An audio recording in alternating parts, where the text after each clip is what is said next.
વધસ્તે શા માટે ઉજવવામાં આવે છે? પહેલાના જમાનામાં માતાના બલિદાનો પર બહુ ખાસ ખ્યાલ રાખવામાં ન આવે. ત્યારે અમેરિકાની એના જેલ્વિસ નામની દીકરીએ એવું નક્કી કર્યું કે મારે મારી માતા માટે કંઈક કરવું જોઈએ. આથી એના જેલ્વિસની માતા એન જેલ્વિસના મૃત્યુ બાદ એમણે એવું નક્કી કર્યું કે મારે મારી માતા માટે પણ એક ખાસ દિવસ રાખવો છે. એના જેલ્વિસની માતા એન જેલ્વિસ એક સમાજ સેવિકા હતી.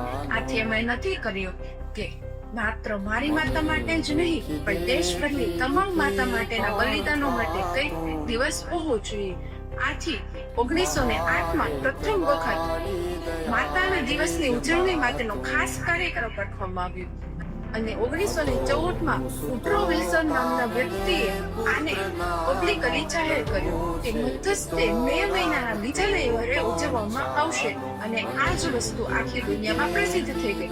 આથી જ આપણે મધ્યસ્તેની ઉજવણી કરીએ છીએ.